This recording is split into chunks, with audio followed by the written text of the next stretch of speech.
Shalom, shalom à tous les ministres de la parole, vous qui nous suivez à travers le monde.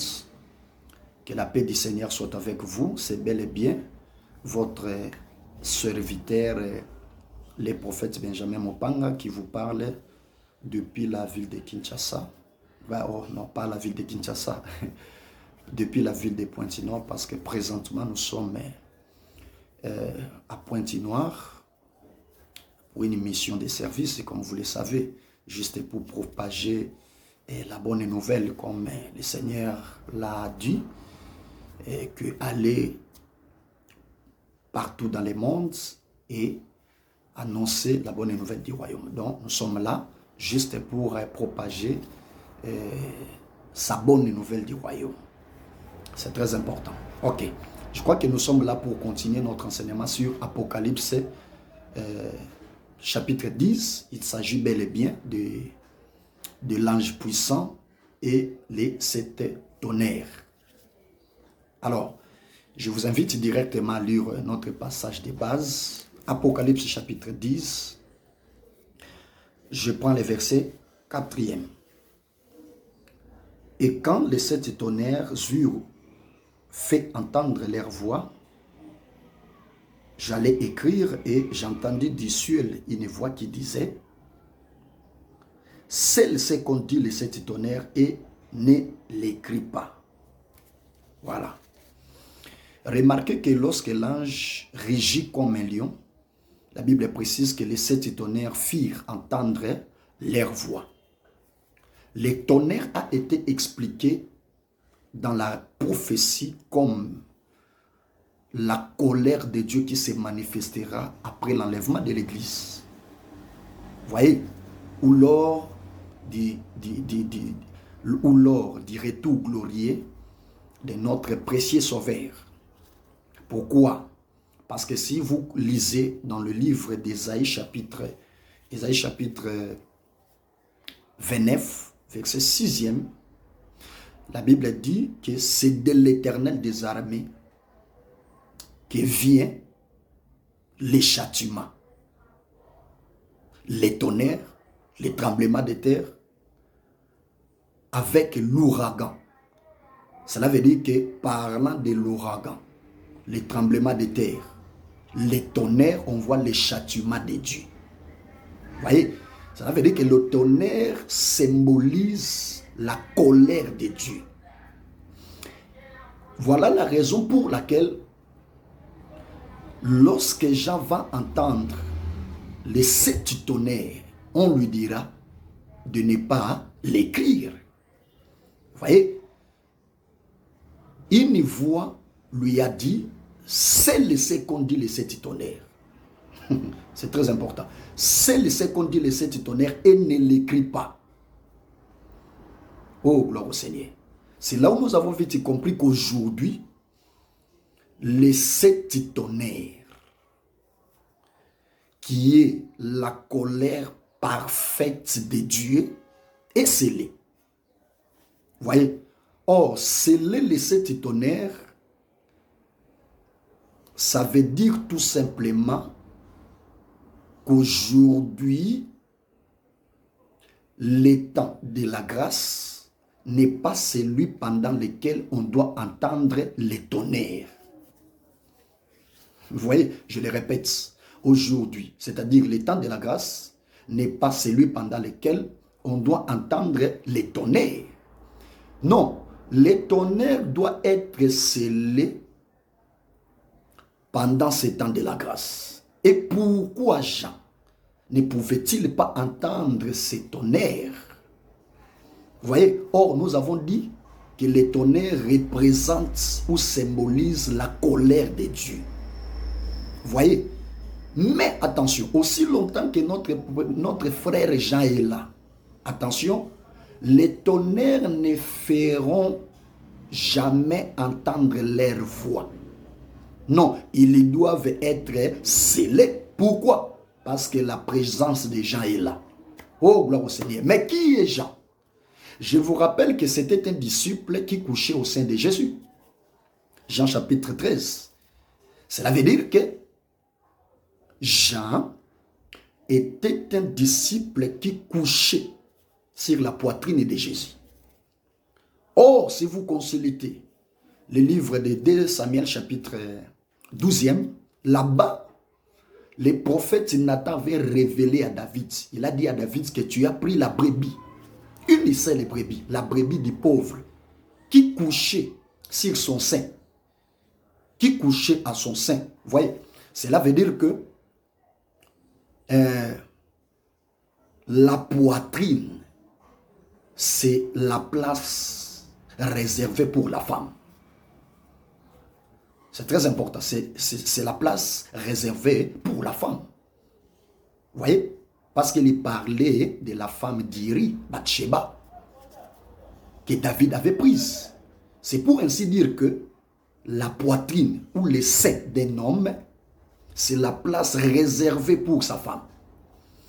Et Jean se couchant sur la poitrine de Jésus représentait l'épouse, l'église du Seigneur.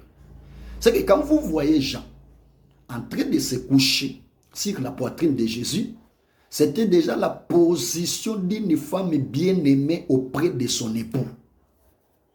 Vous voyez, c'est la raison pour laquelle aussi longtemps que Jean est là, non, les 7 tonnerres ne feront jamais entendre leur voix.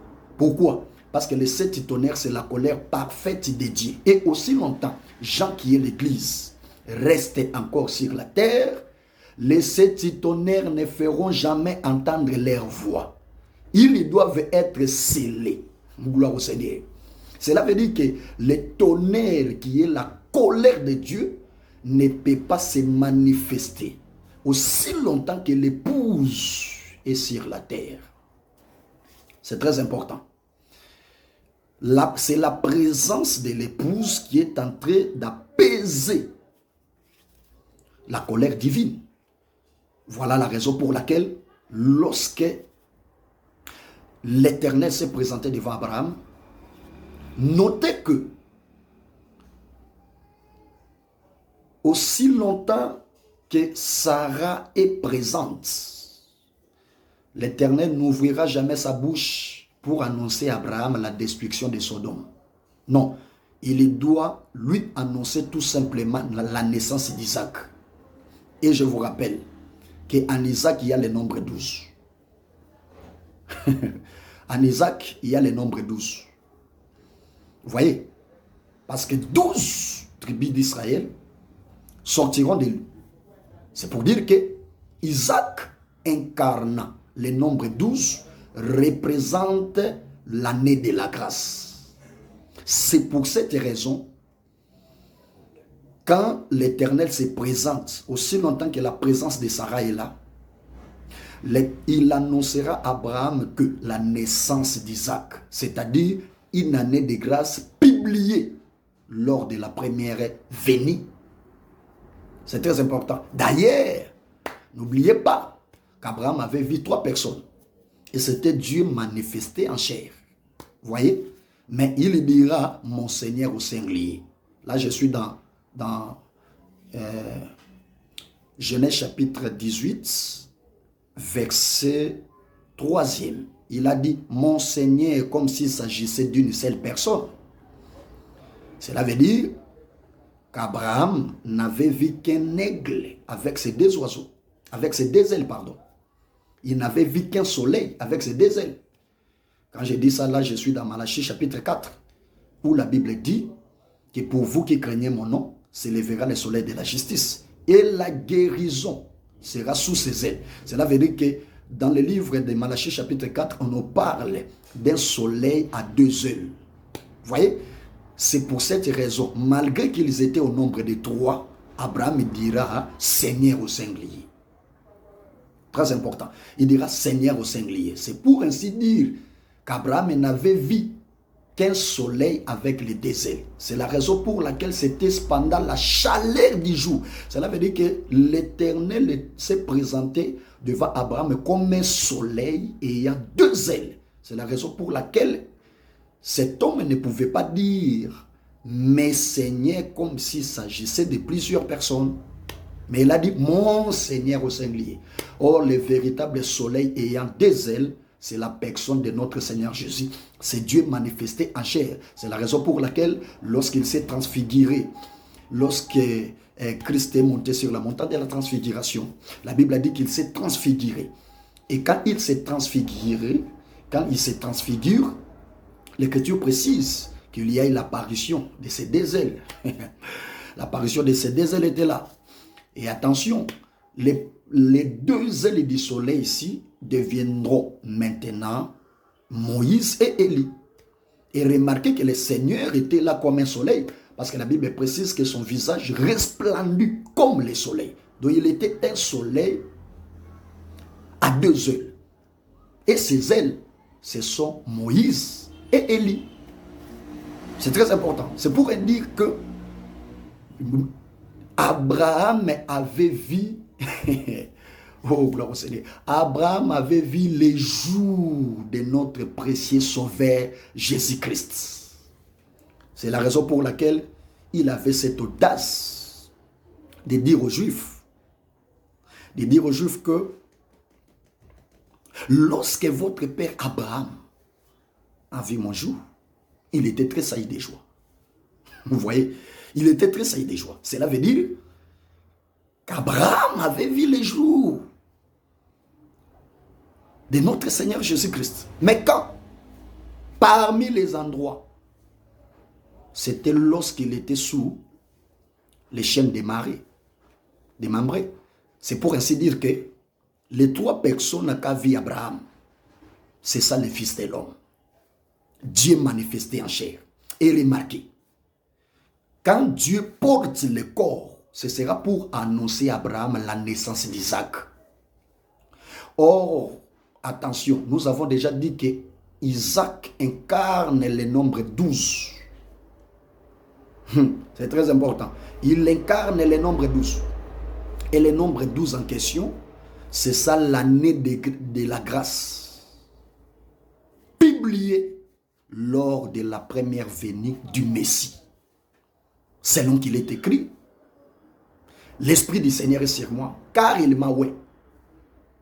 Parmi les bits pour publier une année de grâce. Une année de grâce, c'est la naissance d'Isaac. Parce qu'en Isaac, il y a le nombre 12. Or, le nombre 12 nous parle aussi d'une année. C'est toute une année. Vous voyez, c'est pour ainsi dire que quand l'Éternel prend le corps, il n'annoncera à Abraham que la naissance d'Isaac. C'est-à-dire une année de grâce. Pourquoi? C'est parce qu'il y voit la présence de Sarah. Donc aussi longtemps que Sarah est là, Dieu ne peut pas annoncer à Abraham ce qu'il va faire à Sodome et Gomorrhe. Non. Sarah est censée d'attendre une année de grâce. Vous voyez? Mais remarquez, il annoncera à Abraham la naissance d'Isaac, c'est ça, une année de grâce publiée lors de la première venue du Messie. Vous voyez? Pourquoi? Parce que Sarah est là. C'est-à-dire, Sarah ici représente l'Église. Vous voyez? Qui attendait une année de grâce et non pas un jour de vengeance. Mais remarquez, la présence de Sarah empêche Dieu d'annoncer la destruction de Sodome. Vous voyez? Il va cacher ça dans son cœur.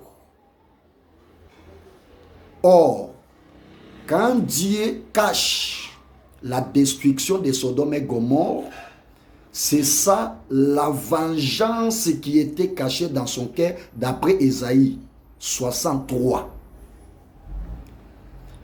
Il dit, je les ai foulés et je les ai écrasés. C'est pourquoi l'air sang a jailli sur mes vêtements et j'ai essuyé tous mes habits, car un jour de vengeance était dans mon cœur. Car un jour de vengeance était dans mon cœur. Vous voyez, cela veut dire que dans le cœur de Dieu était caché un jour de vengeance. Pourquoi? C'est parce qu'il y avait encore la présence de Sarah. Et Sarah ici représente l'église du Seigneur qui ne doivent attendre qu'une année de grâce et non pas un jour de vengeance. Un jour de vengeance, c'est ça la destruction de Sodome qui sera annoncée plus tard, lorsque Sarah ne sera plus là. Et la disparition de Sarah, c'est l'enlèvement de l'église, parce que Sarah entrera dans sa tente. Et c'est ça l'enlèvement de l'église. Et dès que l'église aura lié, le Seigneur éternel va maintenant annoncer à Abraham une année de grâce. C'est ça la va annoncer à Abraham la destruction de Sodome. C'est ça la colère de Dieu qui va se manifester après l'enlèvement de l'église. Après l'enlèvement de l'église. Mais aujourd'hui, attention, le jour de vengeance est caché, est un mystère aujourd'hui.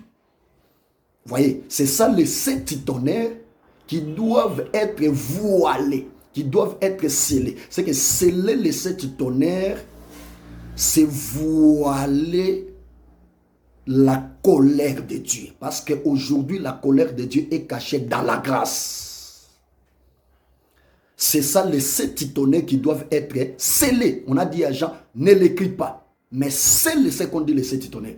Cela veut dire qu'aujourd'hui, on ne peut pas faire entendre le son ou les 7 tonnerres. Pourquoi? Parce que Jean est là. Donc Jean n'est pas destiné à attendre les 7 tonnerres. C'est l'église du Seigneur qui ne vivra pas la colère de Dieu. Voilà pourquoi aussi longtemps que l'église du Seigneur est là, la colère de Dieu ne se manifestera pas. Ne se manifestera pas. Pourquoi? Il faut que l'église soit enlevée.